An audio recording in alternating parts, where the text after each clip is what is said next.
Welcome everyone to our keynote discussion. So for our panelists / keynote speakers for today, we have Mitzi, Dylan, and Kallan, who are all super amazing climate activists from around the world.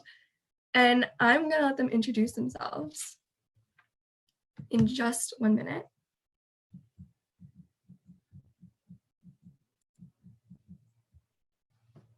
But I just want to say, if you guys have any questions, like burning questions for climate activists, feel free to drop them in the chat. We're going to have time for questions from you guys afterwards. So feel free to drop this in the chat as we go along or when we get to that part. Mitzi, Dylan, and Kallan, you should be able to unmute yourselves and we can get started.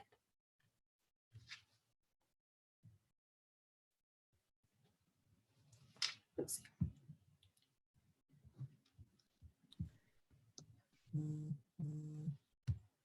So yeah, anyone of you can go first. Kallan, do you want to start?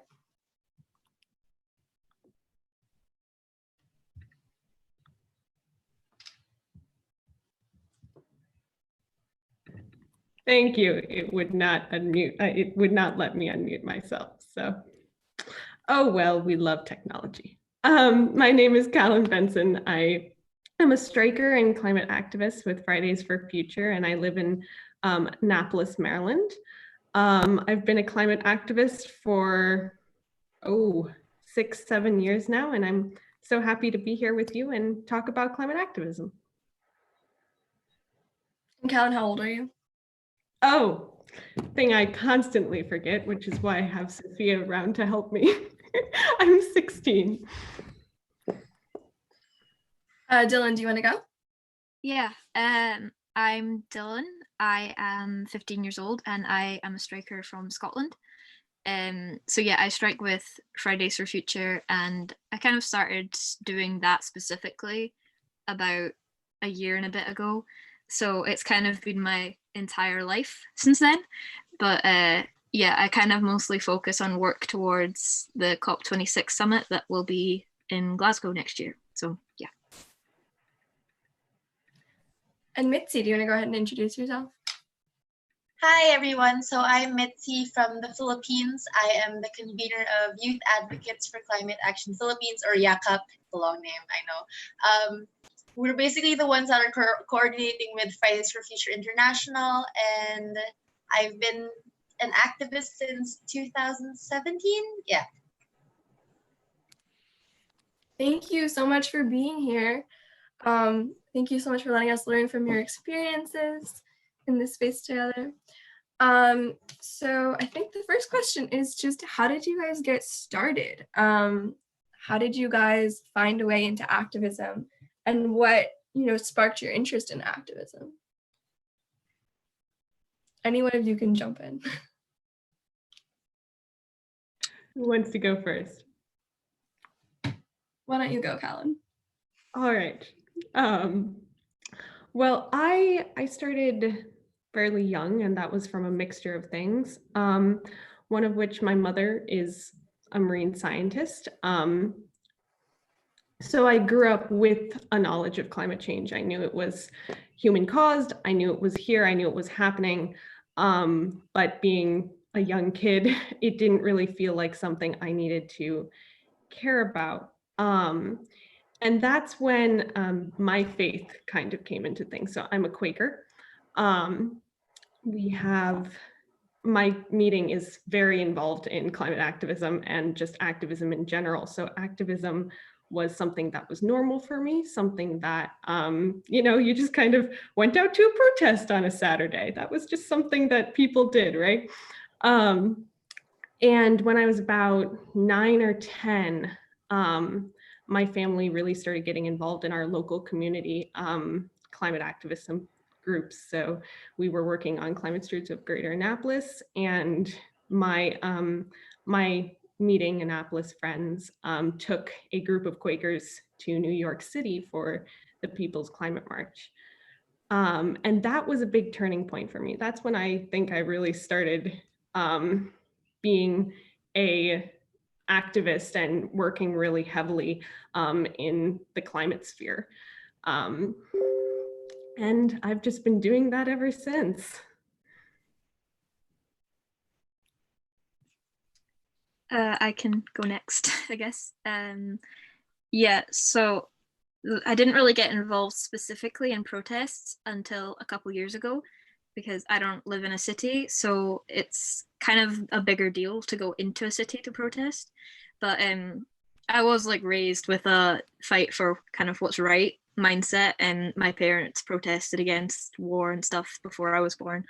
But yeah, so growing up, I kind of cared a lot about people, and I did a lot of stuff in LGBT activism and feminism and stuff. And then when I kind of learned more about climate specifically, I kind of came to the conclusion that if you don't have kind of climate equality, then you can't have those other things, because they're all accentuated. I think that's a word, accentuated by it.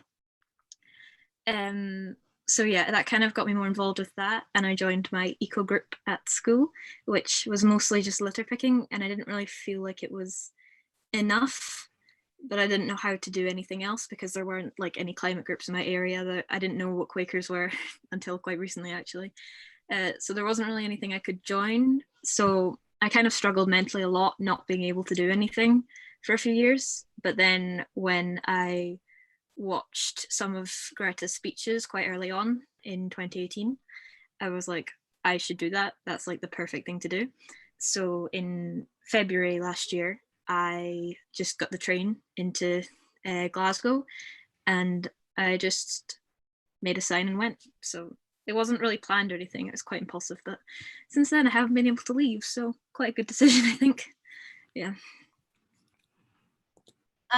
For me, I guess even as a child, like really young, I've always been really passionate about the environment, especially since in the Philippines, we are so vulnerable to the climate crisis. So we constantly experience these strong storms and the really long droughts. And it's just something that's really apparent, and you can really see it right away. And coupled with the spirit of activism being really alive in the Philippines, and my parents being really supportive, and also making sure that, like, teaching me early on that we always have to stand up for people who are getting bullied and stand up against bullies. And that's basically what these carbon majors and these world leaders who aren't doing anything for the climate crisis are. They're just huge bullies. So like that thing that was taught to me as a child to just yell and say no if you're being bullied, that carried on to me until now. And I started going into protests when I ran for student council in my university, because that really opened my eyes to a lot of things. So since I ran for council, I had to really educate myself more and really know about the issues. And I was a student rights activist first, but of course with student rights activism, that's very tied to climate activism and environmentalism. So that all just really came hand in hand. And then I integrated with our indigenous people and our fisher folk and our farmers, and that really just solidified my passion more for climate justice and for climate activism, because it really just showed me how important our environment is. So I know that there's like a lot of different things that keep pushing us forward, and we'll get to that in a second, but I don't think a lot of people in the greater world like really understand the severity of this issue. Like, what are the fears that you have that make you feel like activism is a super necessary thing that needs to be done? Anyone can jump in.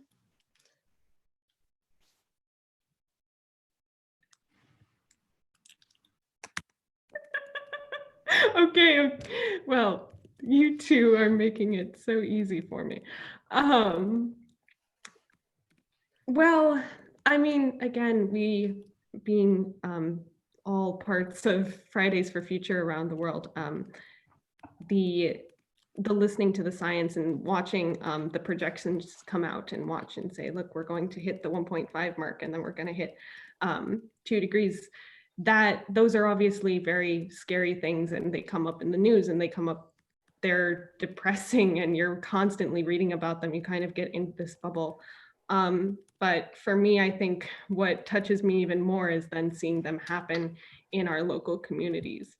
I'm one of those people who I'll ask people all the time, like, well, what effects of climate change do you see in your community? And a lot of people will be like, oh, well, it's not here yet. No, it absolutely is there. You just haven't been looking closely enough. Here we have lots of effects tied to water. So we have increased precipitation and something that we call sunny day flooding, where the tide gets so high that it comes up through the storm drains and floods the streets. And as I've watched those effects increase and increase, it gets even more pressing to push for action. And you want to talk to people, especially in your community, and say, here, look what's right in front of you. That has been motivating me for a long time. I guess we'll follow the order. We've kind of started. I can go next. Yeah, activism is so incredibly important because, for one, I kind of feel like if you don't do something, then someone else will, and it might not be what you want. And so it's kind of like, if you want to see something in the world, you kind of have to do something about it, rather than just kind of let someone else do it and then complain about it. And, you know, climate activism specifically, something has had to happen at some point. We could not physically keep going on this way. And it's also extremely necessary because you need more than just science. You need communicating the science, which is kind of why Fridays for Future has been so good, because we've managed to simplify the science so that ordinary people can understand it. And it's also important because people have to care about things, and then they have to vote about those things. And if they don't understand it, then they can't vote about it, and then nothing actually gets done. But yeah, for me, it's kind of about actually getting things done, and then also making people aware of things. I try and make sure all my friends are aware, and I've kind of been radicalizing them a little bit.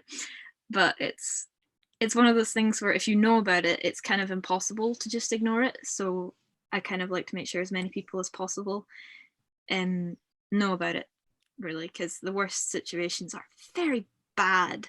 And when you tell people about them, they are usually a bit like, oh, I didn't realize it was that bad. So, yeah. For me, I guess I've experienced it firsthand, like how there was a time that I had to go through the flood that was chest deep. Well, I was a kid, so I wasn't that tall, but it was still really deep for me as a child. And building off of what Dylan and Kallan said, there's a quote in Filipino, and I'm going to try to translate it. It's not going to sound as nice, but it roughly translates to, once your eyes have been opened to the struggles of the masses, it would be a sin to close them. So it's like,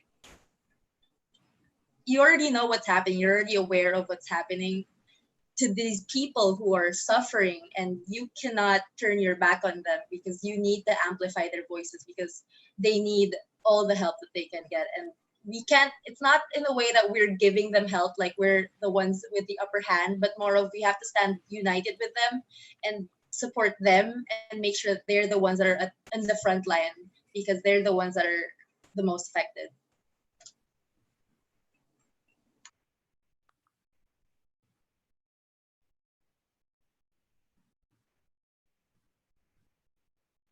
And so when you see all this, you know, this stuff going on, where do you find the hope and the drive within you to keep going, despite what's going on? Because I know for a lot of people, it can be easy to get burnt out or get drowned in how awful everything seems. So where do you find that hope to keep going? I guess we'll continue with this order. For me, what brings me hope is all of the connections and the youth that I've met in this movement. Right now, I mean, my life is climate activism. It's a constant Zoom calls and Telegram messages, and learning how to use all these different apps and making friends with kids around the world. And they're the ones that motivate me, seeing that, oh yes, we are together, we're working on it. And it also makes me want to work even harder, because I see my friends and I think I have to make a better world for them too. I couldn't live with myself if I saw any of them go under.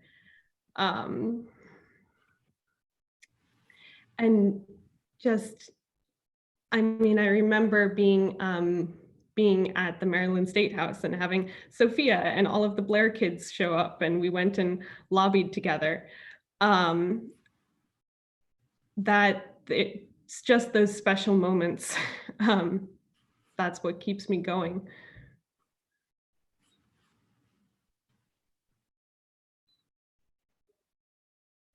Yeah, hope. I don't know about hope necessarily, because it can be very difficult to stay hopeful necessarily. So then I go into it's something I have to do, but that can be quite toxic as well. So sometimes I try and just take a break when I'm getting close to burnout, which I'm not very good at.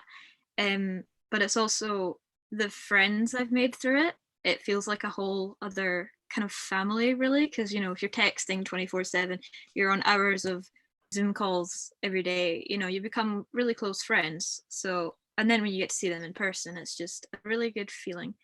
But then it's also the events. It can be, when you're fighting back, you get this sense of empowerment, and it's a really amazing feeling. And every time I look back at our big strike pictures and stuff, it's like this kind of urge to like fight and that you're getting somewhere. And I always try and look back at the things we have done and how much we've changed it, and then with that attitude, look at what we still have to do and try and think of it more in a that is possible kind of way. And I also do it because if I didn't do it, I think I would slip into like worse eco-anxiety.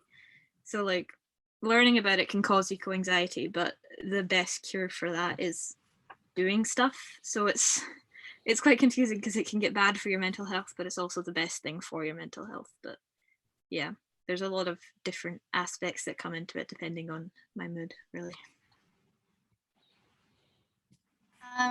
For me, I guess context in the Philippines first. Climate awareness is not really a big thing here, and you can't really blame people for not understanding the climate crisis because of lack of climate education and because of lack of proper education in general. And even if we are affected by the climate crisis so often, people are worried more about what they're going to eat, where they're going to sleep, instead of 10 years in the future or what's going to happen to them in the future. And even if what's happening to them now is very tightly connected to the climate crisis, they don't really understand that much. But what's giving me hope is I'm seeing how more and more people are starting to be more interested in climate activism, and they're starting to, we used to have such a hard time trying to convince people to talk to us, to listen to what we're saying, but now they're the ones who are coming to us sometimes, and it's really inspiring to see how this youth movement all over the world is helping not just the youth, but also adults, fisher folk, teachers. They're the ones who are now looking to the youth and asking us, okay, you got our attention, what is it? And that's really just giving me a lot of hope. And of course, it's also knowing why we're doing this, and it always goes, for me, it always goes back to the vulnerable sectors of society. So just this morning, I came from a fishing community because we had a donation drive because of the quarantine, and they were telling us about how they couldn't catch any fish because of the rising ocean temperatures. And I was like, oh, okay, this is, and I explained to them what climate change is and what's happening. And you could see that they were so grateful to understand what they're already experiencing. So it's not so much of us telling us what they're experiencing, but more of just giving words to what they already know. And it was just so inspiring to empower these people with knowledge, because they're the ones who really need it the most.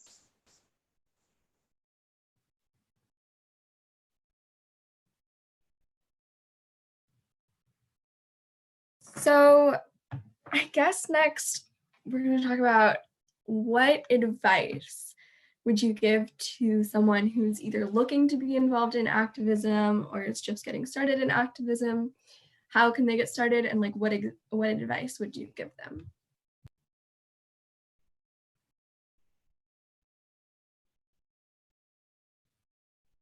Well, I mean, first, I would say join someone. So whether that is a local person striking or or an organization that's around the world, being able to connect with people and talk with them and kind of find people to have conversations with who have done this before is incredibly important. But then also don't get discouraged. It can take a while to find a place where you feel comfortable. And I mean, it took me a long time to find my community. And we each have to kind of find our own, and we all work differently. Some people are going to want to work on very specific legislation, and others are going to want to dive into science communication. So there's a lot of different places for everyone, and you've got to find out where you fit in.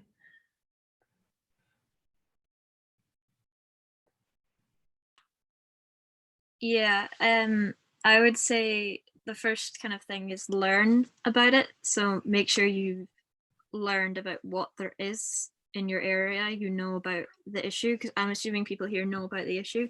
But before I started joining protests, I spent about a month teaching myself climate science, basically. And then I would say just go for it, because the thing that will hold you back the most is getting nervous and thinking, oh, someone else can do that. But you can do it as well. And that's kind of how I got involved as well. I just said, yeah, I can do that. I can set up that. I can do that. And then you become someone reliable, and then you can take part in more things. And it's just good to just go for things. And then you meet more people that way, because people are like, oh, you're that person who will just do things. But also like, don't go too far. But yeah, don't be scared and talk to people and do things. Yeah, just do it. And there, as Kallan said, there are probably some people in your area already, so try and get in contact and find out what there is and what there is for you to do and what you could help out with best. So my advice is gonna overlap with Dylan's and Kallan's, but we have something in the Philippines called arouse, organize, and mobilize. So that basically means arouse, raise awareness with yourself first, and then pique the interest of others, raise awareness for others, and then organize yourself. So what Kallan said, that join someone, go with someone, because there is power in numbers. This is a systemic problem, and we are not going to be able to solve it individually. It's such a huge problem. We need to do this all together. And then once you're organized, the next step is to mobilize. Make sure that you're encouraging other people to go with you, because if you were scared to do it at first, imagine there are probably other people who are also afraid to do it at first, and it would be great if you could be the person who could go to them and encourage them to join, if you are already in that position, like if you're comfortable enough to do that. So yeah, just arouse, organize, mobilize, AOM.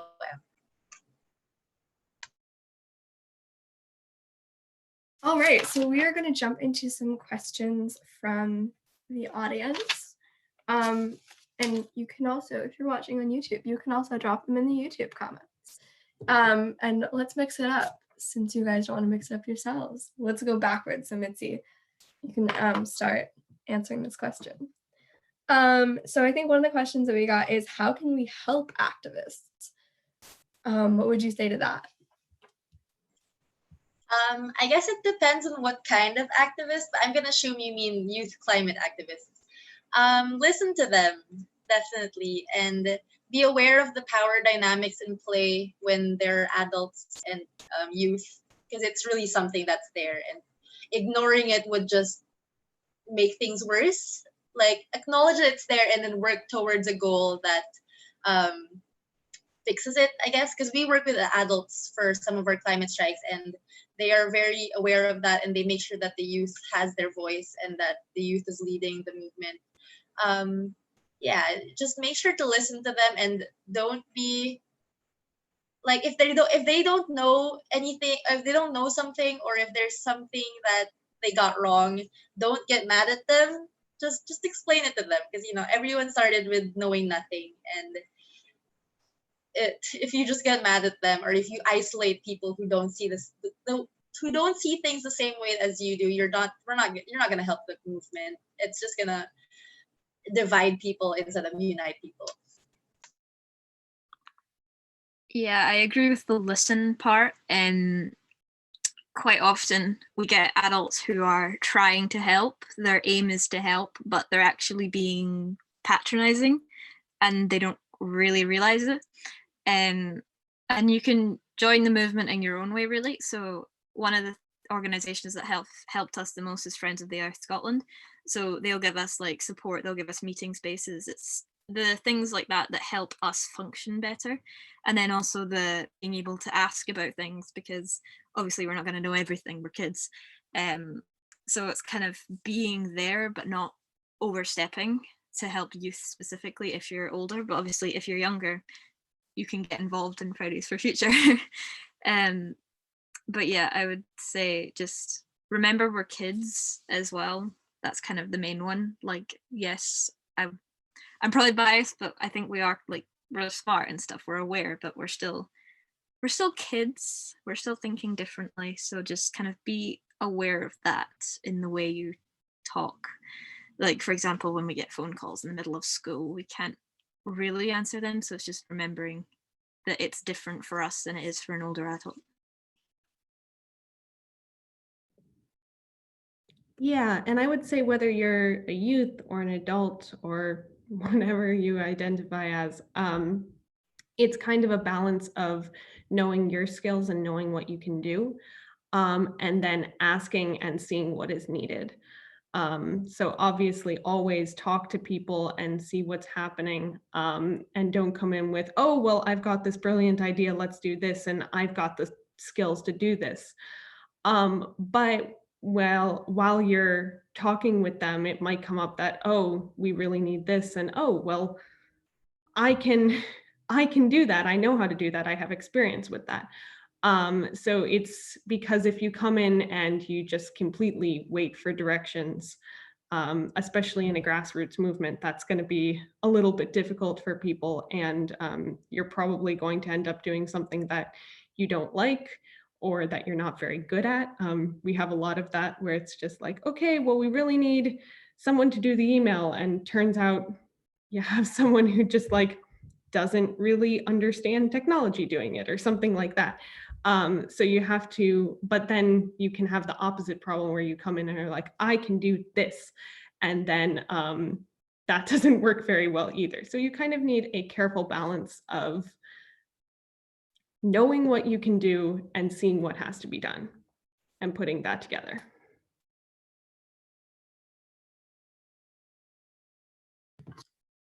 Great. So can you guys speak to the intersectionality of climate activism and how does that come into play when you guys are doing your very important work? Sure. Mitzi, go ahead.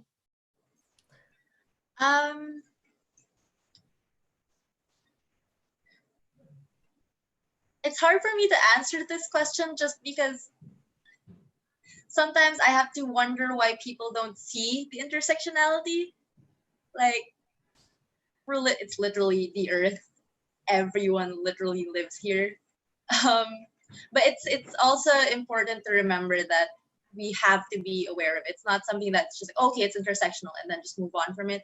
You have to be really aware about it so that we make sure that we don't, because it is really easy to forget about, let's say, feminism and indigenous rights and racism and all these other important issues which are all tied to climate activism. And it's so important that we see how these are all tied together, and because that's also the way that we're going to get more people with us. Like, let's say with worker youth, in our climate strikes, we've had strikes where we were with our farmers, our indigenous people, and our workers.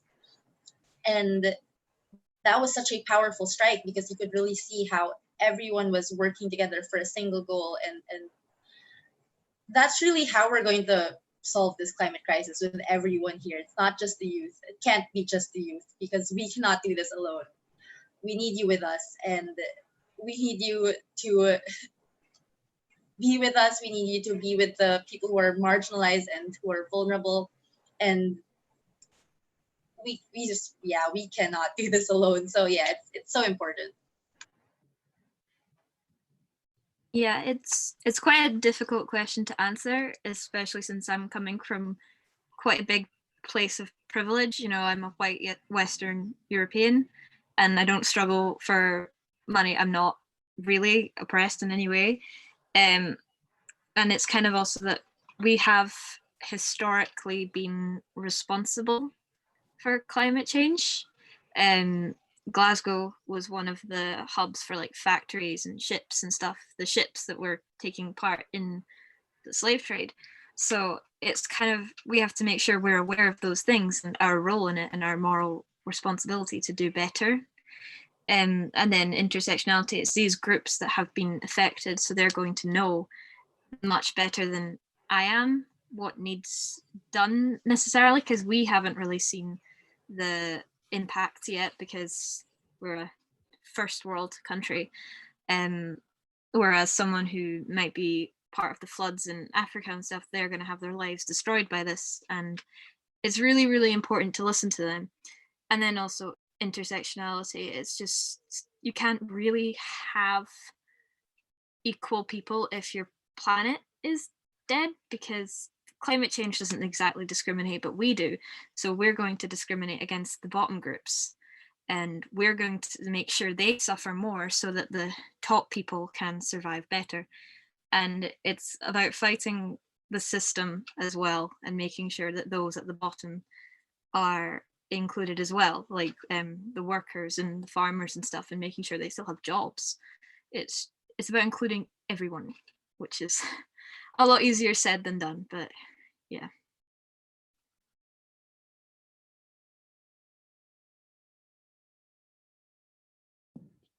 Yeah, I mean, the thing about climate change is you're affecting the entire world. There isn't a single issue that it doesn't touch. Whatever you care about, whatever you feel is important, climate change is affected to that. And I think it's a huge conversation that we're constantly having, especially here in the US, because we have obviously pretty recent historical conflicts and oppression that we're always dealing with. And that's something that comes up in all of our organizing. And it's important, I mean, as we're working through this, everyone has kind of their own way of thinking about climate change and thinking about how it's affecting them. And it always comes back to these kind of different issues. And we're always working to keep that conversation going and keep talking about, why is this important to us? Well, because this is what's important to my family, and this is what I have seen in my community.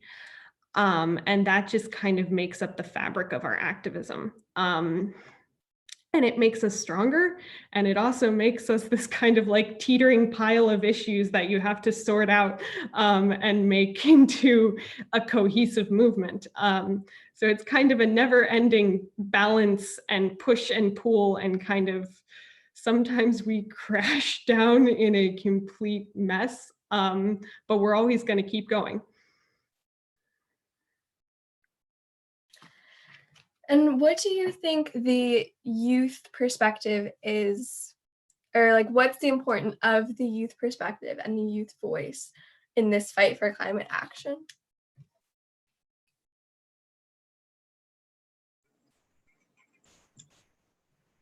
This has been said a lot, but I'm just going to say it because it's a really good answer. We are the ones who will live, like we will experience the impacts of climate change the longest. So you have, yeah, you have to listen to us. It's just that we're the ones that will experience this the longest. We're the ones who are already in in the global south and in vulnerable countries, women and children are the ones that are more affected by the climate crisis. So that's why it's so important to listen to the youth, because they are part of the vulnerable sector of society. It's also important to listen to the youth because, I mean, if the youth care, why don't you? These things are supposed to be responsibilities of adults, and we're supposed to, just enjoy our childhood, but we can't do that because we have this looming fear. For some, it's farther. For us in the Philippines and in the global south, it's an everyday reality. And even if, let's say, the adults here in the Philippines are supportive of climate activism, which not all of them are, especially the government, if the global north countries don't do anything, it's still going to be the same thing. We're so tied to everything happening in the world, and we're seeing a global youth movement, and we're showing that it's possible for the youth to unite internationally. And why can't everyone else do that? Like, it's not even about money. It's not even about fame or power. It's literally about the survival of our species. Yeah. Just to kind of put it in perspective for the older kind of people, I was born in 2004. My great-grand died when she was 97 years old. If I live to her age, I'm going to see the next century. And we talk about deadlines quite a lot, like 2030, 2050, 2075. There's a very, very low chance that I won't see them. And my little brother's going to see them. Any kids I have will see them. Any grandkids I have are going to see that. And so it's a lot more personal for me than it is for older people. For older people, it's more fear for others. It's more maybe guilt that you didn't do something when there was more time. But for us, it's kind of more of an existential fear that we're going to see all these things happen. And so we're coming at this from a completely different perspective. There's also an analogy I like to use sometimes. It's called the boiled frog analogy. So if you put a frog in normal water and then you boil it slowly, the frog won't actually get out of the water. It'll just roll over and die. But if you have already boiling water and you put a frog in it, the frog's going to jump out. So the kind of analogy is that when you see something progress slowly, you're kind of numb to it and you don't see it very much as a problem until it's too late. But if you're thrown right into a boiling pot, you're kind of automatically there. You're like, oh my God, I need to get out. So we're like trying to get out, whereas we're trying to make older people realize that it's a problem. And it's kind of hard not to feel betrayed almost by the older people. I know there's lots of older people doing their best to help us, but it's a lot of unique kind of anxieties and anger and fear kind of feelings. So it's definitely a very unique perspective, and we should not have to be doing this. Yeah, I mean, youth have the unique voice of kind of representing the future, but then also not really having contributed much to the current situation, given that we're kind of new and shiny and haven't done many things with our lives. We haven't made the decisions to put us where we are now, which gives us kind of the moral authority to speak on the issue. I mean, I remember I was lobbying about a climate bill, and we were talking about some specific fossil fuel infrastructure and being like literally saying, look, this has been put, it's going to be flooded in 50 years. What are you thinking? And the legislator that we were talking to literally told us, well, I'm not going to be alive then. And I just was like, I couldn't hold back. I was like, I am, and you have grandkids. And it's just that we have to be out here because, yeah, we're going to see what's happening, what's going to come. And that's what we're constantly telling people is that, yeah, you're not going to be around, but we are, and you can't forget about us. So we have just about one more question before we close out, and that is, what change have you seen as a result of your work? And maybe we can put into that, like, what change are you hoping to see in the immediate future?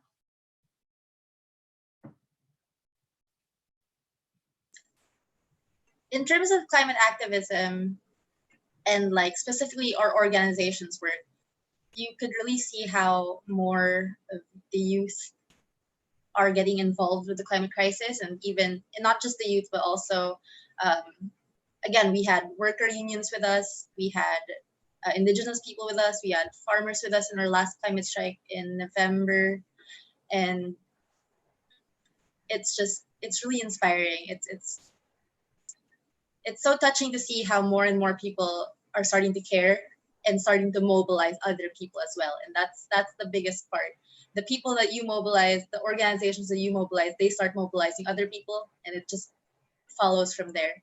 But I guess the changes that we want to see are for this, of course, to continue growing, for more people to see and understand the climate crisis, and not just for it to be a token mobilization where they join and then they feel like they've already done their part, but also to understand what's happening and then to actually demand for specific concrete things with us. So a bunch of things are like how there are reclamation projects in the Philippines which are supposedly for development, but it's one of them is an aerotropolis, so it's like an airport city, and it's reclaiming thousands of hectares of ocean, and it's cutting down mangroves, and it's supposedly a green city, and it's supposed to be like renewable and stuff, but then the fishing community is displaced, the ecosystem is ruined, the mangroves are cut down. So is it really a green city, especially if it's an airport city? It's very confusing. There are a ton of reclamation projects along our bay. There's also one where it's a casino complex. Even if environmentalists and youth climate activists have been protesting against this over and over and over, they're still trying to push it. But thankfully, because of the activism, the community activism, not just of the youth, but also of the people living there, it's been stopped.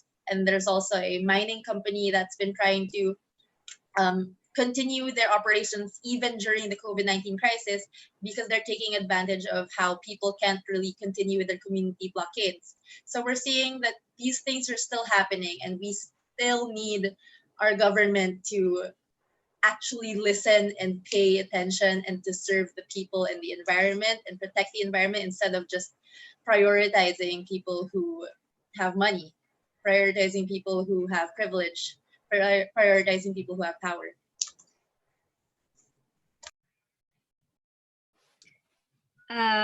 Yeah, quite a lot has actually happened in Scotland, to be honest. The Scottish Parliament was the first parliament to declare a climate emergency in the world.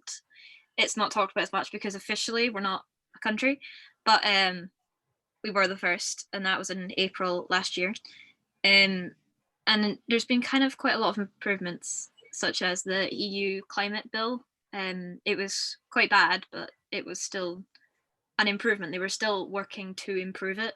So they're thinking about it at least, which is better than not thinking about it. But then there's also the youth kind of are more involved now. The discourse and conversation has changed a lot.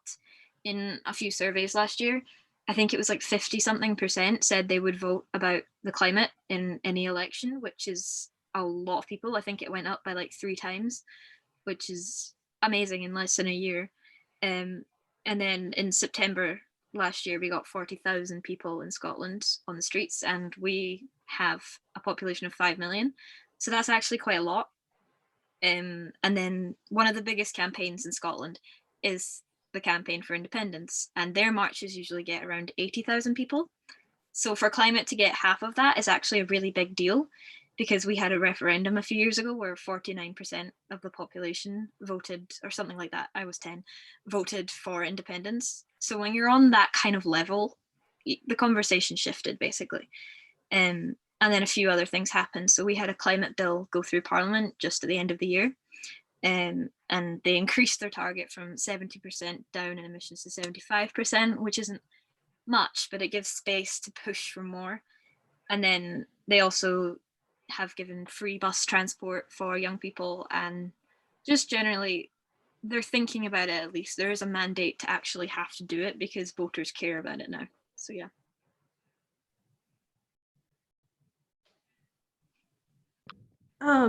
Yeah, I mean, it's very hard to see kind of concrete change from your individual work. But certainly, I think what has been the biggest change for me is that I have a community now. I mean, when I was started, I was so used to being the like one kid in the room. And kind of, I used to joke about like the sea of gray hair. I'm sorry, but now I have this movement with not just youth, but people of all ages. We have a lot of, we have families too, which I never saw a lot of before, kind of the middle age range and young kids. I have a community with people who are my friends that are working on this, and that means so much to me. And I do think we have, I mean, I'm an American, which makes things, sometimes you look at the news and go, oh, okay, that's happened today. Let's just continue on to this fun trajectory that we're going. Won't say anything specific, but I think you get the gist. Especially when working internationally, it can very easily feel like, oh, here we go again. But just seeing how much we've grown in the couple of years with climate activism, youth especially we have many more youth activists than I used to see. But then even the other ages we have more of. I remember I was actually chatting with Dylan a couple days ago about Glasgow and the COP. And I was looking up the COP website and kind of where things stand. And I found this paragraph. People across the world are calling out for change. School children are striking and people from all walks of life are demonstrating in the streets. Just the fact that they had school children are striking on their website got me so freaking excited. I was just the words, the acknowledgement that yes, we are calling for action. And eventually we're gonna get somewhere. So it's time for us to wrap up. Thank you so much everyone for coming. Do our panelists have a quick little closing statement? What's the message that you want to leave people with? Let's have Dylan start this time. Yeah, go ahead, Dylan. Yeah, that's fair enough. I haven't had to start yet. Just do everything you can. Yeah, it's kind of difficult to specify what that is, but join the fight if you're not already. Do everything you can, learn about it, do as much as you can. Sorry, there's a question specified with my name on it, so I'm trying to read it while talking. It's not going well. Yeah, I'm usually better at these than normal, but it is just generally do what you can and try and help the youth in every way you can, really.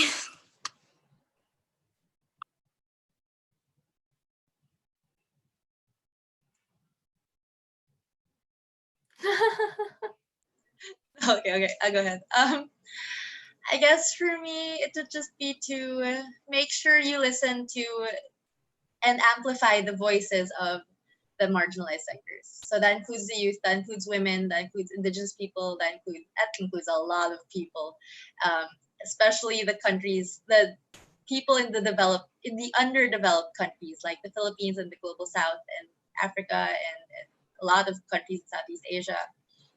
Yeah, just always make sure to listen and amplify their voices.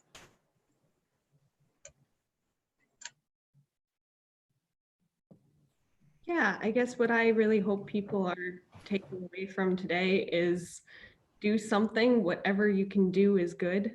And make sure you have a positive community that you can work in, and don't get discouraged. So thank you all for being here today. I know a lot of people are asking what are the concrete things that they can do. And for one, if you would like to hear more from the Fridays for Future activists, I'm just going to plug this really quick. We have a webinar, a 24-hour live stream coming up on April 24th. And if you're in part of the seminar, we'll make sure to get you that information. If it's going to be on the Fridays for Future YouTube channel, so you can go check that out. And yeah, and I just want to see, a lot of people are saying in the chat how much hope we're giving them. And I just want to raise up what Greta has said, is that we don't, as much as we appreciate your appreciation of our work, what we're looking for is not hope. We're looking for change and action. So hopefully you'll leave this weekend with more concrete ways to get involved in the groups that are already doing work like Fridays for Future and Extinction Rebellion, and the other amazing groups.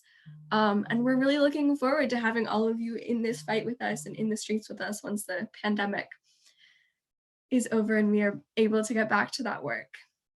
So thank you all so much for joining us. I think it's time for a quick break, or half-hour break or so. I'm not really sure, I don't have the schedule in front of me, don't quote me on that. But we will see you back again soon. And thank you so much, panelists, for joining us from all your different time zones. I know it wasn't super convenient. Thank you.